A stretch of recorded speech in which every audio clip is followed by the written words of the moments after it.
आदाब, straight line में आप सबका स्वागत है। हम आज कुपवाड़ा में हैं और कुपवाड़ा में जंगलात के क्या हालात हैं और किस तरीके से जंगलात के कारोबार चल रहे हैं।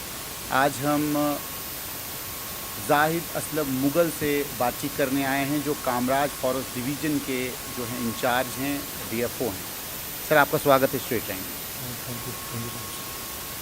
जाहिद जी, सबसे पहले मेरा सवाल ये है, क्योंकि फॉरेस्ट डिपार्टमेंट में काम करना और फॉरेस्ट डिपार्टमेंट ख़ासतौर पे एक पूरी डिवीज़न को संभालना, वो भी कश्मीर में, आपको कितना अब डिफ़िकल्ट लगा?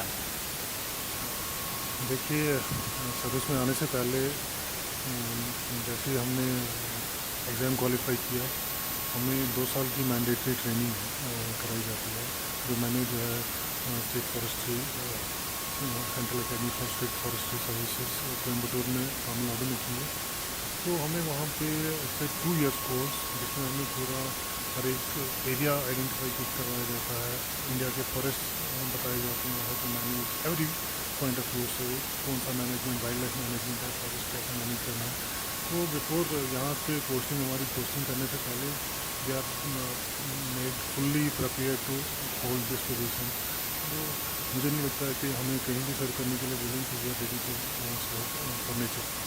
जाहिद जी, दूसरी सबसे बड़ी बात यह है कि कश्मीर में फॉरेस्ट को, ख़ासतौर पे कुपवाड़ा में फॉरेस्ट को संभालना, क्योंकि फॉरेस्ट के साथ साथ उनकी जो लोकल लोग होते हैं, उनका रिलेशन जो है फॉरेस्ट के साथ बहुत ही घना होता है, और उनके बीच में फॉरेस्ट के लॉ एंड ऑर्डर को मेंटेन करना, वो मतलब आप बताएं कि वो कितना डिफ़िकल्ट रहा जब आपने यहाँ ज्वाइन किया कुपवाड़ा में?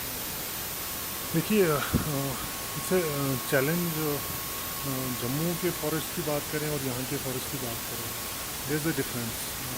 मैनेजमेंट पॉइंट ऑफ व्यू से भी अगर देखें, आपने जो चैलेंजेस बोला, वेरी मच चैलेंजेस बहुत ज़्यादा हैं यहाँ पे। आपको मैं अपने रीजन की बात करूँ, कुपवाड़ा फॉरेस्ट की बात करूँ, मोर देन 60% जो total area of the district है, दैट इज़ अंडर फॉरेस्ट। आप देख सकते हैं कि हर एक फॉरेस्ट जो है हैबिटेशन के साथ टच है।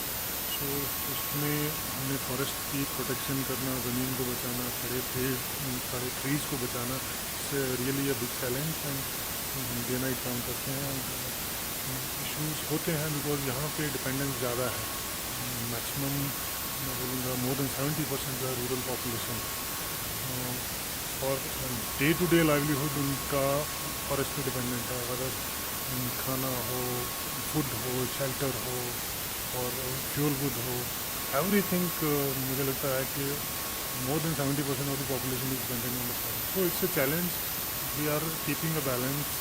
हम फॉरेस्ट को भी सस्टेनेबली बचा रहे हैं और लोगों की जो लाइवलीहुड इश्यूज हैं, उनका जो रिक्वायरमेंट है फॉर फ्यूल, फायरवुड, वो भी मीट अप होता है।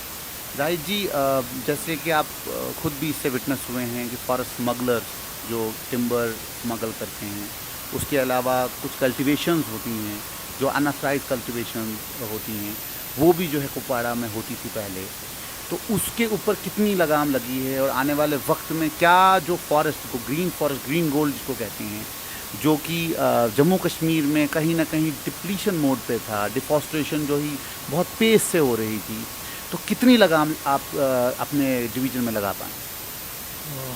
देखिए, आई वॉज पोस्टेड हियर जुलाई 2019 से, मोर देन 3 इयर्स मैं यहाँ पे पोस्टेड हूँ। मैं आज सेफली कह सकता हूँ विद अथॉरिटी कि there is no forest damage happening right now in my division. Issues थे, काफ़ी इश्यूज़ थे फॉरेस्ट स्मगलिंग के related. Timber smuggling I have completely curb here. I can say with authority कि मैंने वो कम्प्लीटली कर्ब किया हुआ है।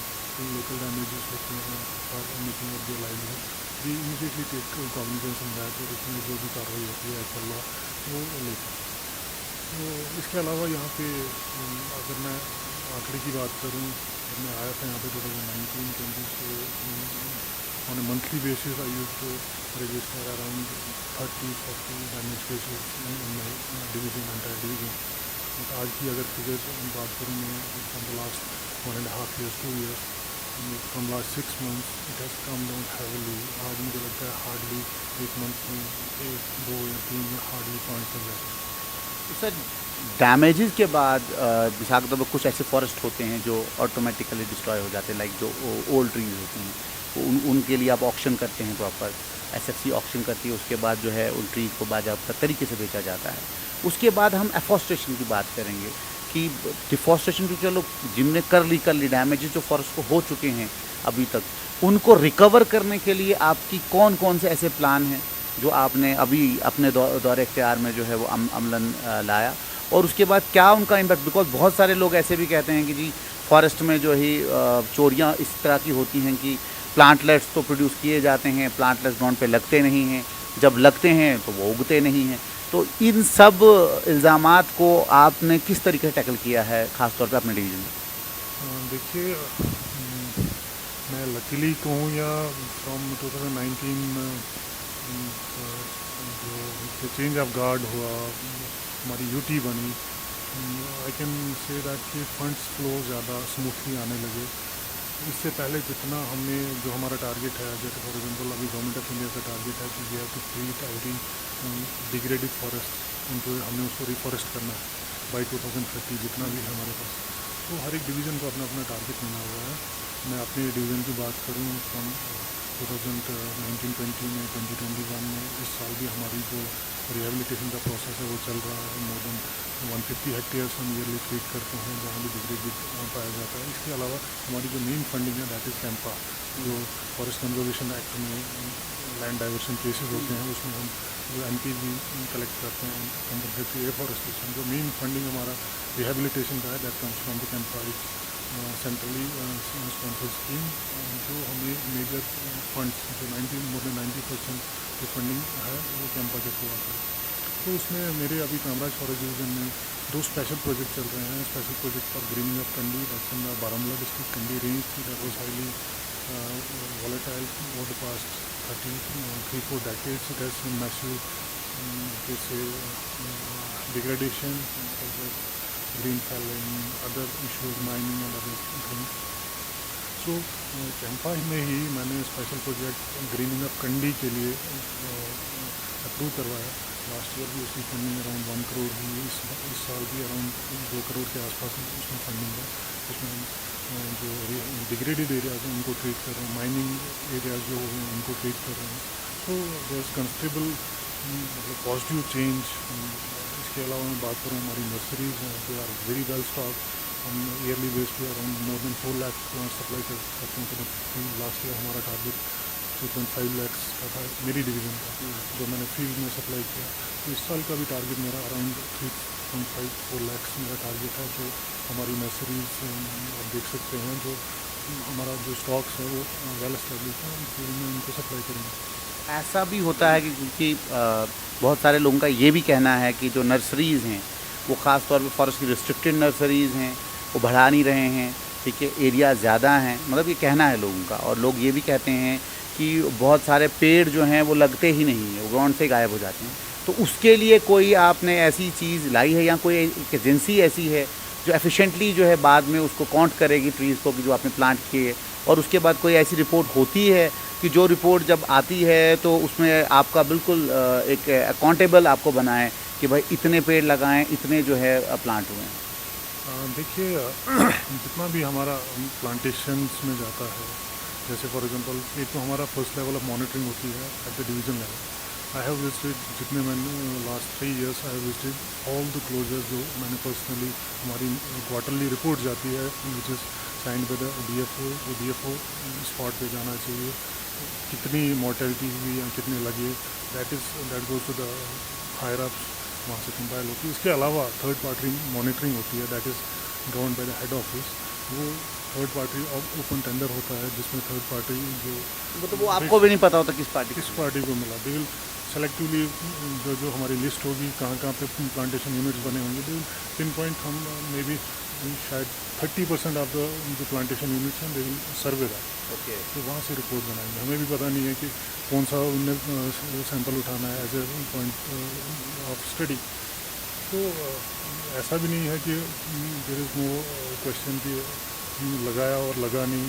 यहाँ पे मैं सबसे मॉर्टेलिटी होती है 5%, 10%, 15% because of weather vagaries, because of transporting जब करते हैं हम नर्सरी की रखती है, जो मॉर्टेलिटीज होती हैं। बट ऐसा आप कहेंगे कि लगते ही नहीं है, दैट इज नॉट ट्रू। और सबसे बड़ी बात ये है कि लोग ये भी कहते हैं कि भाई आपसे डर लगता है, तो इसका क्या जवाब है? क्योंकि कुपवाड़ा की आवाम और ख़ासतौर कामराज फॉरेस्ट डिवीज़न की आवाम ये कहते हैं कि भाई पहले शायद वो काटते थे और उनको डर नहीं था कि ये फॉरेस्ट का पेड़ है, लेकिन अब काटने से पहले उनको जाहिर साहब का नाम याद आता है। देखिए, मैं विद डेडिकेशन काम कर रहा हूँ। हाँ, अगर देखें तो कुपवाड़ा में फर्स्ट PSA जो फॉर टिम्बर स्मगलिंग जो था, that was done in during my tenure. इसके अलावा जो हमारी कंडी नोटोरियस रेंज थी, जिसकी हिस्ट्री 3-4 डेकेड्स की थी, तो उसको हमने कंट्रोल किया। आज बिल्कुल ज़ीरो डैमेज होता है वहाँ पे। That was a very big challenge for the entire forest department, and that is considered as a model range कि कैसे हम स्टडी करें, कैसे एक डैमेज प्रोन रेंज को हम कैसे कंट्रोल करें, कैसे हमने स्टेप्स लिए। तो उसमें हमने अराउंड 15 PSAs और टिम्बर स्मगलिंग हमने लगाया और एग्जीक्यूट करवाया, उससे काफ़ी फर्क पड़ा।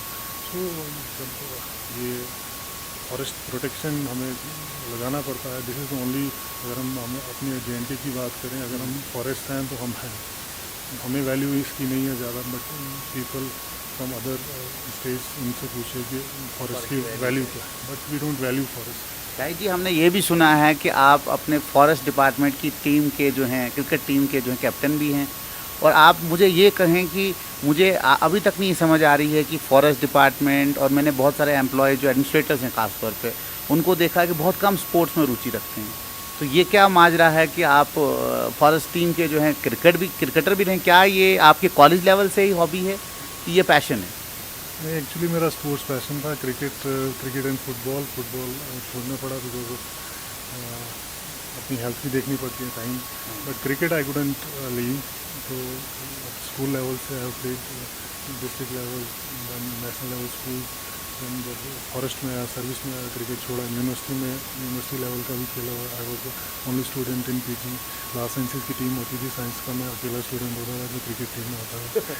तो यहाँ भी फॉरेस्ट डिपार्टमेंट का actually all India forest meet होती है हर साल, तो उसमें मैं पार्टिसिपेट करता हूँ। From last 3 years I was the captain of the cricket team. तो जब तक हेल्थ ठीक है, तो मुझे लगता है उसी से मेरी हेल्थ ठीक है, थोड़ा चल पाते हैं। तो cricket I am continue. University life, college life और उसके बाद जो है एडमिनिस्ट्रेटिव लाइफ, आप कौन सी, खासतौर पर जितने भी दर्शक देख रहे हैं, आप कौन सी लाइफ को जो है बेस्ट लाइफ कहेंगे अपनी? Student life, that is the best life. I still miss in those days. अगर वापस आ जाए तो उसकी क्या कहने, आज हमें वैल्यू होता है कि स्टूडेंट लाइफ कैसी होती है। तो स्टूडेंट लाइफ जो भी हैं देख रहे हैं, तो they should enjoy to the fullest life को, एन्जॉय कीजिए। तो ये फेज जो होता है ये वापस नहीं आता है, जब रिस्पॉन्सिबिलिटीज आ जाती हैं फ्रॉम आउटसाइड। इट सीम्स कि is an officer doing this and that, but हमें पता है कि चेयर पे बैठ के क्या क्या इशूज़ होते हैं, तो कैसे प्रॉब्लम्स को फेस करना पड़ता है। सर, ऐसा भी सुना है हमने कि आप टीचर भी आपने ज्वाइन किया, उसके बाद 10+2 लेक्चरर आपने ज्वाइन किया, और उसके बाद आप ACF का एग्ज़ाम आपका क्रैक हुआ। तो क्या आप एक्सीडेंटल ACF हैं कि यहाँ आपका कुछ एम और था और आप ACF बन गए? आप बताएं तो I can be called an accidental ACF, because मुझे इस एग्ज़ाम का कुछ पता नहीं था। आई वॉज बॉटनी स्टूडेंट, मैंने पोस्ट ग्रेजुएशन बॉटनी से किया जम्मू यूनिवर्सिटी से। तो उसके बाद रिसर्च ज्वाइन किया, फर्स्ट सेमेस्टर पास किया, बट कुछ इंटरेस्ट नहीं मिला, पता नहीं चल रहा था वेयर आई वाज मूविंग। तो I join bank, JK bank की पोस्ट निकली, तो आई क्वालिफाइड दैट एग्जाम, तो मैंने ज्वाइन किया।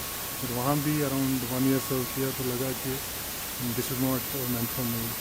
तो आई ज्वाइन टीचर, बैंक छोड़ के मैंने टीचर ज्वाइन किया। दैन टीचर भी आई प्रिपेयर, जो एग्ज़ाम्स हैं उसके लिए प्रिपेयर कर रहा था। फिर दैन टीचर से मेरा +2 का बॉटनी का आई क्वालिफाइड दैट एग्ज़ाम, तो उसमें आ गया। दैन वहाँ पे मुझे I was preparing for civil services, only KS I did that. मैंने मेंस क्वालिफाई किया था, एक बार इंटरव्यू ड्रॉप आउट था, नेक्स्ट टाइम सेकेंड टाइम पे इंटरव्यू ड्रॉप हुआ, then third time I had qualified means I was waiting for the interview. इसी बीच ACF का एग्ज़ाम आ गया, तो I had no idea because, तो फिर एग्ज़ाम दिया तो आई वॉज क्वालिफाइड। फिर उसके बाद मैं ट्रेनिंग पे चला गया, दैन इंटरव्यू भी नहीं दे पाया, फिर सब कुछ छोड़ दिया। दैन मुझे इसमें passion, it look like it is meant for me, तो because we are being paid to serve the nature. I like this job, तो मैं इसको मैंने अपना पैशन बना दिया। तो I am enjoying this job. अभी मैं फोटोग्राफी, नेचर फोटोग्राफी लव करता हूँ, वाइल्ड लाइफ फोटोग्राफी लव करता हूँ। तो we are serving in the close to nature. I am enjoying. Right जी। अ, ये तो बात हुई फॉरेस्ट की और आपकी पर्सनल लाइफ की। अब फॉरेस्ट से एम्प्लॉयमेंट जनरेट करना, क्योंकि government of India, even UT Jammu Kashmir government के जो मनोज सिन्हा जी भी हैं, वो भी कोशिश कर रहे हैं। इवन चीफ सेक्रेटरी ने तो कमिट कर दिया है कि भाई we are going to provide in lakhs job, banks को कहा हुआ है। लेकिन फॉरेस्ट को के अंदर जॉब्स क्रिएट करना, आपको क्या लगता है, is it possible? One and second, जो आपने इको ट्रैक्स अभी स्टार्ट किए हैं और उसके बाद वहाँ इको गाइड्स जिनका आपने नाम भी दिया हुआ है वो, और उसके बाद इको पार्क्स, बिकॉज आपके पास एक ऐसा ख़जाना है जिस एरिया में आप हैं, यहाँ पे हर जगह जो है वो अपने आप में ही आकर्षित करती है। तो आप इसके लिए क्या कर रहे हैं? और जो पर्यटक जिनको मालूम नहीं है कुपवाड़ा क्या, कुछ मच्चल कहाँ पे है, कुपवाड़ा का लोलाब वैली कैसी है, कुपवाड़ा के और इलाके जो आपके फॉरेस्ट डिवीज़न में हैं कि वो खूबसूरत है, उनको किस तरीके से आप हाईलाइट करेंगे आने वाले वक्त? देखिए, लाइवलीहुड की बात की, मुझे लगता है कि हमारी स्टेट ऐसी स्टेट है जहाँ पे we can provide employment to each and every one if we create green jobs. Like हम इको टूरिज्म की बात करें, it's a green job. We are not destroying anything, हम ऐसा कुछ भी नहीं कर रहे। मैंने यहाँ पे हमने एक small investment that was an encroached area था, मैंने एविक्ट किया। उसमें एक स्मॉल 4-5 हेक्टेयर की एक पार्क बनाई, उसमें एजुकेशन सेंटर एक बनाया, हर्बल पार्क बनाया, थोड़ा सा मेडिसिनल गार्डन सेपरेट किया, सिटिंग प्लेसेस बना दिए। तो it was so much liked by the people in Kupwara that मुझे मार्च में हमने इसको कंप्लीट किया। फ्रॉम अप्रैल ऑनवर्ड्स अभी तक उसका फुटफॉल जो है more than I think 1 lakh cross कर चुका है। 1 लाख क्रॉस कर चुका है। तो वहाँ पे डायरेक्टली मुझे लगता है कि more than 50 people are getting employment from there, और indirectly there so much samosas बने एंड स्मॉल स्टॉल्स वगैरह वो लगने लगे। सो और मुझे अब हर जगह से यहाँ से कुपवाड़ा से आ रही है कि हमारे पास भी ऐसी पार्क बना, मतलब ऐसी जगह हैं तो वहाँ पे ऐसी डेवलपमेंट करो। सो क्योंकि वहाँ पे it is providing more than 100 livelihood opportunities to the people. Definitely.